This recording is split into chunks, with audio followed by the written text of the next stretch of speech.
শেখ হাসিনা পালিয়ে গেছে, শেখ হাসিনা নাই, শেখ হাসিনা চলে গেছে, শেখ হাসিনা পালায় না। যে কোনো মূল্যে শেখ হাসিনাকে দেশে ফেরাতে মরিয়া আওয়ামী লীগ। কার্যক্রম নিষিদ্ধ থাকলেও থেমে নেই তাদের পরিকল্পনা। দেশে অস্থিতিশীল পরিবেশ তৈরি করতে এরই মধ্যে গোপনে প্রশিক্ষণও করে এই দলের নেতাকর্মীরা। সময়ের সাথে এই প্রশিক্ষণ নিয়ে মিলছে একের পর এক চাঞ্চল্যকর তথ্য। বেরিয়ে আসছে থলের বিড়াল।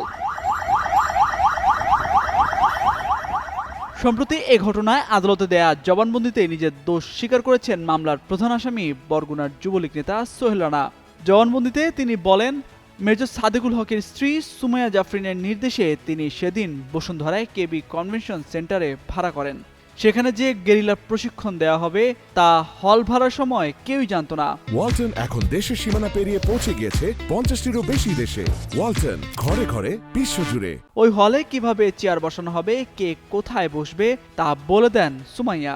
তার কথা মতো সবকিছুর ব্যবস্থাপনার দায়িত্ব পড়ে তার উপর।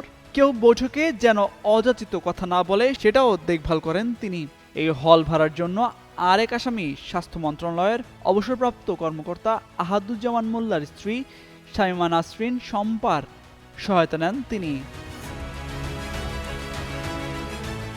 সোহেল তার জবানবন্দিতে আরও উল্লেখ করেন, তার সঙ্গে আওয়ামী লীগ, যুবলীগ ও নিষিদ্ধ ছাত্রলীগের নেতাকর্মীরা উত্তরায় 12 নম্বর সেক্টর আঞ্চলিক পাসপোর্ট অফিসের বিপরীতে প্রিয়াঙ্কা সিটির 2 নম্বর গেট সংলগ্ন মেজর সাদিক জাফরিনের ফ্ল্যাট বাসায় নিয়মিত বৈঠক করতেন। সেখান থেকেই তার সঙ্গে সাদিকের স্ত্রী সুমাইয়া জাফরিনের পরিচয় হয়। সুমাইয়া কনভেনশন হলের গোপন বৈঠক সম্পর্কে ও প্রশিক্ষণ সম্পর্কে স্বামীর সঙ্গে সরাসরি জড়িত। সোহেল আরও জানান, 8 জুলাই সুমাইয়া জাফরিন তার স্বামীর সঙ্গে বৈঠকে আসেন।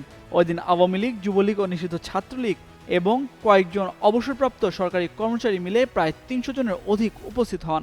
অনলাইনে যুক্ত হন আরও অনেকে। সুমাইয়া জাফরিন সবার উদ্দেশ্যে বক্তব্য সহ কিভাবে ঢাকায় মানুষ এনে অস্থিতিশীল করা যায় তা বলতে থাকেন। শেখ হাসিনার নির্দেশ পেলে সময় মতো ঢাকা অস্থিতিশীল করা হবে বলেও সিদ্ধান্ত হয় ওই বৈঠকে। সেদিন সকাল 10টা থেকে সন্ধ্যা পর্যন্ত চলে তাদের এ বৈঠক। গত বৃহস্পতিবার ঢাকার মেট্রোপলিটন ম্যাজিস্ট্রেট মিনহাজুর রহমানের আদালতে এমন জবানবন্দি দেন আসামি সোহেল রানা। তামজিদ মির্জা, যুগান্তর নিউজ।